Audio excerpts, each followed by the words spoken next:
Hello दोस्तों, मैं अभिनव Mishra commerce 2.0 new version में आप सबका स्वागत करता हूं। तो आज के क्लास में हम लोग लेकर के आए हैं वन शॉट रिवीजन ऑब्जेक्टिव का 12th क्लास का एग्जाम पॉइंट ऑफ व्यू से चैप्टर गुडविल का। ठीक है सर, तो चलिए शुरू करते हैं चैप्टर नंबर 3 ऑब्जेक्टिव के चैप्टर के पॉइंट ऑफ व्यू से गुडविल। ठीक है सर, तो देखिए गुडविल में meaning, nature, scope, factors and methods of valuation, ये सब हम लोग पढ़े थे थ्योरी और प्रैक्टिकल्स में, और आज हम लोग करने जा रहे हैं ऑब्जेक्टिव वन शॉट में। तो आज एक ही क्लास में हम लोग गुडविल चैप्टर के सारे ऑब्जेक्टिव सॉल्व कर लेंगे। तो लिखा है, पहला ही क्वेश्चन लिखा है the goodwill of A firm. देखिए न्यूमेरिकल क्वेश्चन है, मैं तो ये कहूँगा कि न्यूमेरिकल जो है वो आप लोग आराम से अलग से कर लीजिएगा या कहिएगा, कमेंट कीजिएगा अगर दिक्कत होगा तो। हम ऑब्जेक्टिव में जो प्रैक्टिकल क्वेश्चन दिए हुए हैं उनका एक अलग से स्पेसिफिक वीडियो बना देंगे, बट आज हम लोगों को एक चैप्टर एक बार में खत्म करना है, तो हम लोग केवल को लेकर के चलेंगे। ठीक है सर, चलिए तो अगला क्वेश्चन देखेंगे। क्वेश्चन नंबर 1 के बाद क्वेश्चन नंबर 2 की तरफ देखेंगे। क्वेश्चन नंबर 2 भी देखिए, न्यूमेरिकल क्वेश्चन दिया हुआ है। क्वेश्चन नंबर 3 को देखिए, which of the following statements are not correct. इनमें से कौन सा स्टेटमेंट करेक्ट नहीं है, पूछा है, सही नहीं है। सही नहीं है कौन सा? Goodwill is the present value of a firm's anticipated excess earning. Goodwill present value होता है फर्म का जो कि एक्सेस अर्निंग को एंटीसिपेट करता है। या option number B, goodwill is a fictitious assets, या goodwill is an intangible asset, या goodwill is affected by the location of the business. Goodwill affect होता है लोकेशन ऑफ द बिजनेस के द्वारा। ये 1 2 3 4 दिया था, ऑप्शंस अब दे रहा है ABCD करके। ओनली 1 कहता है कि आंसर हमें ढूंढना था कि इनमें से कौन सा करेक्ट नहीं है, तो केवल पहला नंबर करेक्ट नहीं है, या 1 और 2, 1 और 3 पहला और तीसरा सही नहीं है, या केवल दूसरा सही नहीं है, या ऑप्शन नंबर 4 केवल चौथा यानी चौथा नंबर सही नहीं है। इनमें से कौन सा सही नहीं है? तो आंसर हो जाएगा ऑप्शन नंबर बी कि पहला स्टेटमेंट सही नहीं है, और ऑप्शन नंबर सी यानी कि तीसरा सी नंबर, 3 नंबर जो स्टेटमेंट लिखा है वो सही नहीं है, क्योंकि गुडविल जो है कौन सा सही नहीं है ऐसा चुनना था। एक्चुअली में गुडविल प्रभावित करता है लोकेशन पे। गुडविल एक इंटेंजिबल एसेट्स है और गुडविल एक फिक्टिशियस एसेट्स है। ये गलत है। कौन सा गलत नहीं है ये चुनना था, तो ऑप्शन नंबर ए गलत नहीं है और ऑप्शन नंबर सी 3 गलत नहीं है। ठीक है सर, ये दोनों सही हैं, पहला और तीसरा सही है, इसलिए ये आंसर नहीं होंगे। ठीक है सर, तो मतलब यही आंसर होंगे। ये मेरे कहने का अर्थ है कि यही आंसर होंगे 1 और 3, पहला सही है और तीसरा सही है। ठीक है सर, बाकी का ऑप्शन नंबर बी और डी जो है वो गलत दिया है। दूसरा और चौथा option, sorry A B D और 1 2 करने में दिक्कत हो गया थोड़ा सा। कहने का अर्थ ये है कि पहला और तीसरा ऑप्शन ठीक दिया है, हमें गलत चुनना था, तो दूसरा और चौथा नंबर जो स्टेटमेंट लिखा है वो गलत है, तो वो हमारा आंसर हो जाएगा ऑप्शन नंबर बी में ऐसा लिखा हुआ है। क्वेश्चन नंबर 4 कहता है, क्वेश्चन नंबर 4 कहता है goodwill is an intangible asset but it is not a fictitious asset. ये सही है या गलत है? तो आंसर हो जाएगा सही है। गुडविल एक टेंजिबल एसेट है, इंटेंजिबल एसेट, आंसर हो जाएगा intangible. Goodwill is fix asset, intangible asset, fictitious asset, both A and B, answer हो जाएगा both A and B. Fix asset भी है और इंटेंजिबल भी है। सुपर प्रॉफिट मतलब, सुपर प्रॉफिट मींस होता है average profit minus normal profit. क्या ये सुपर प्रॉफिट होता है? आंसर हो जाएगा जी हाँ, यही तो होता है, average profit minus super normal profit को ही हम लोग सुपर प्रॉफिट कहते हैं। क्वेश्चन नंबर 8 न्यूमेरिकल दिया है, सॉल्व कर लीजिएगा। क्वेश्चन नंबर 9 ये भी न्यूमेरिकल दिया है, सॉल्व कर लीजिएगा। क्वेश्चन नंबर 10 देखिए, कहता है question number 10 which step is involve in valuing the goodwill according to super profit method. Super profit method से जब गुडविल का वैल्यूएशन किया जाता है तो कौन सा स्टेप फॉलो नहीं किया जाता है? कौन सा स्टेप फॉलो नहीं किया जाता है ऐसा पूछ रहा है। असर्टमेंट ऑफ एवरेज प्रॉफिट निकाला जाता है, एवरेज प्रॉफिट निकाला जाता है, ये तो किया जाता है। सुपर प्रॉफिट फिर निकाला जाता है, ठीक है। उसके बाद नॉर्मल प्रॉफिट निकाला जाता है। उसके बाद multiply super profit with number of year purchase. Super profit को नंबर ऑफ ईयर परचेज से मल्टीप्लाई कर दिया जाता है। जब सुपर प्रॉफिट निकल गया तो नंबर ऑफ ईयर परचेज से आप मल्टीप्लाई कर सकते हैं। नॉर्मल प्रॉफिट निकालने की आवश्यकता आपको नहीं पड़ती है सुपर प्रॉफिट मेथड से। तो ऑप्शन नंबर सी गलत दिया है, आंसर हो जाएगा ऑप्शन नंबर सी, क्योंकि नॉर्मल प्रॉफिट निकालने की आवश्यकता नहीं पड़ती है, केवल जब हम सुपर प्रॉफिट मेथड से निकाल रहे होते हैं तब।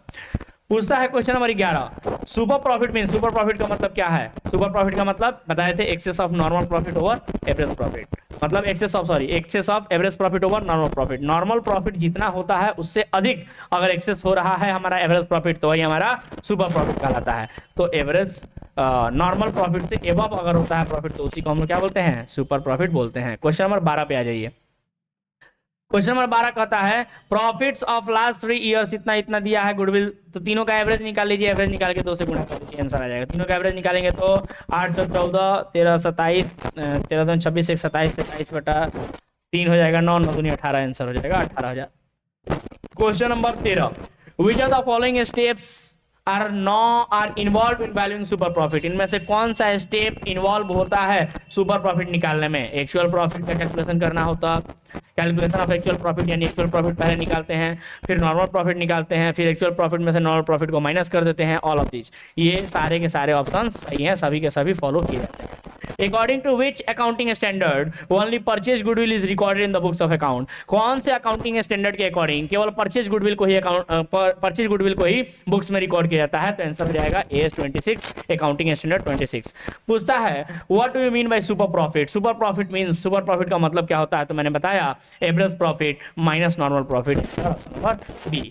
देखिए अगला क्वेश्चन बार बार एग्जाम में आया हुआ क्वेश्चन है, कहता है excess of average profit over normal profit is called super profit. ये डेफिनेशन है सुपर प्रॉफिट का, इसलिए ये डेफिनेशन याद रहना चाहिए, एग्जाम में बार बार पूछा जाता है। क्वेश्चन नंबर 17 न्यूमेरिकल क्वेश्चन है, सॉल्व कर लीजिएगा। 18 पे आ जाइए। Weighted average profit method calculate किया जाता है, कब यूज किया जाता है सर? जब प्रॉफिट अनइक्वल हो, या प्रॉफिट इंक्रीजिंग ट्रेंड में हो, या डिक्रीजिंग ट्रेंड में हो। तो कहता है ऑप्शन नंबर बी और सी आंसर हो जाएगा, या तो इंक्रीजिंग ट्रेंड में प्रॉफिट हो या तो डिक्रीजिंग ट्रेंड में प्रॉफिट हो, तो हम लोग कहेंगे कि sir weighted average profit method use किया जाएगा। क्वेश्चन नंबर 19 कहता है the monetary value of reputation of the business is called, goodwill का ये डेफिनेशन है। क्वेश्चन ये बहुत इंपॉर्टेंट है, एग्जाम में पूछा हुआ है, गुडविल का डेफिनेशन अच्छे से याद होना चाहिए। क्वेश्चन नंबर 20 न्यूमेरिकल दिया है, सॉल्व कर लीजिएगा। 21 देखिए कहता है valuation of goodwill is not necessary in sole trading, sole trading में गुडविल का वैल्यूएशन नेसेसरी नहीं है। कब? सेलिंग द फर्म, जब फर्म बनाना होता है तब, मेकिंग अ पार्टनर, जब पार्टनर बनाना होता है तब, एस्टिमेशन ऑफ एसेट या क्लोजिंग द फर्म। आंसर हो जाएगा कि सर क्वेश्चन नंबर 21 का आंसर हो जाएगा जब फर्म को क्या करना हो,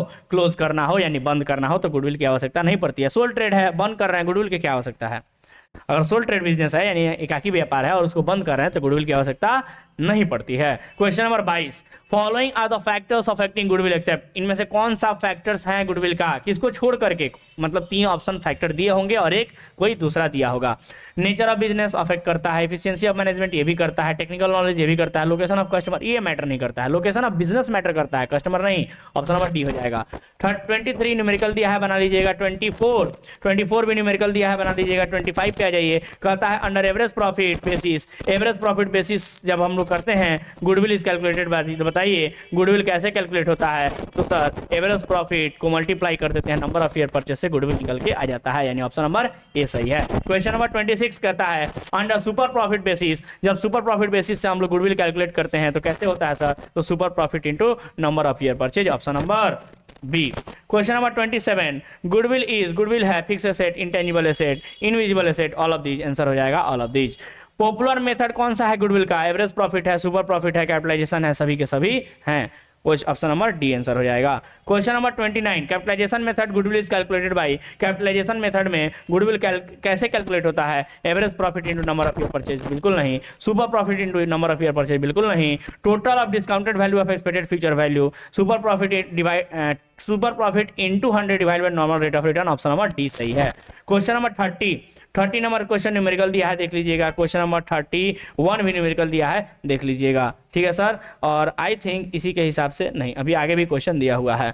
क्वेश्चन नंबर 31 के बाद देखिए 32 ये भी न्यूमेरिकल दिया है, इसको कहिएगा तो अलग से बनवा देंगे, नहीं तो आप लोग बना सकते हैं तो बना लीजिएगा। क्वेश्चन नंबर 33 देखिए कहता है goodwill is nothing but more than the probability that the old customer will resort to the old place, this definition of goodwill is given by. मैंने क्लास में ही बताया था कि हमारे पुराने कस्टमर आएंगे, हमारे करण अर्जुन आएंगे, ऐसा स्टेटमेंट हमने याद करवाया था। ये किसने दिया था? तो लॉर्ड एल्डन ने दिया था। ठीक है सर, क्वेश्चन नंबर 33 का आंसर हो जाएगा C number. Excess of, question number 34 पे आ जाइए। 34 नंबर कहता है the excess of actual profit over normal profit is called, actual profit ज्यादा है नॉर्मल प्रॉफिट से तो वो सुपर प्रॉफिट कहलाता है। आंसर हो जाएगा ऑप्शन नंबर ए। ठीक है सर, क्वेश्चन नंबर 35 न्यूमेरिकल दिया है, बना लीजिएगा। आ जाइए क्वेश्चन नंबर 35 के बाद 36 और 37 बस लास्ट हो रहा है, खत्म हो रहा है। देखिए क्वेश्चन नंबर 36, 37, 38 तीन क्वेश्चन बच गए हैं, जल्दी से कीजिए। When there is no goodwill account in the books and goodwill is raised, जब गुडविल अकाउंट कोई भी बुक में ना हो और गुडविल रेज हो जाए,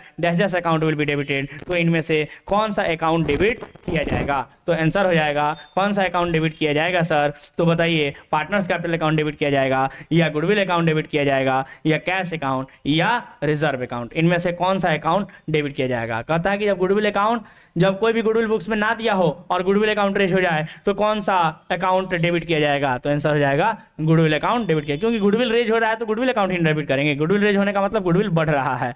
चलिए क्वेश्चन नंबर 37, छोटा सा न्यूमेरिकल क्वेश्चन दिया है, सॉल्व कर लीजिएगा। 3 सालों का प्रॉफिट दिया है, उसके बाद goodwill number of 2 number of year purchase से गुणा करना, तीनों का एवरेज निकाल के 2 से गुणा कर दीजिएगा, आंसर आ जाएगा। गुडविल इज अ, गुडविल है वर्थलेस, क्या व्यर्थ है गुडविल? बिल्कुल नहीं। टेंजिबल? बिल्कुल नहीं। वैल्यूलेस? बिल्कुल नहीं। वैल्यूएबल है, ऑप्शन नंबर डी। और इसके साथ ही आपका गुडविल चैप्टर का भी ऑब्जेक्टिव खत्म हो गया। ऐसे ही हम लोग पर चैप्टर एक एक वीडियो में हर चैप्टर का कवर अप करेंगे और लिखते चलिए, बनाते चलिए, पढ़ते चलिए और ज़्यादा से ज़्यादा बच्चों को शेयर कीजिए ताकि उनको भी लाभ मिले। एग्जाम की तैयारी बेहतर तरीके से करते रहिए। मिलते हैं अगले चैप्टर में, अगले वीडियो में, और तब तक के लिए मेरी तरफ से धन्यवाद। Thank you.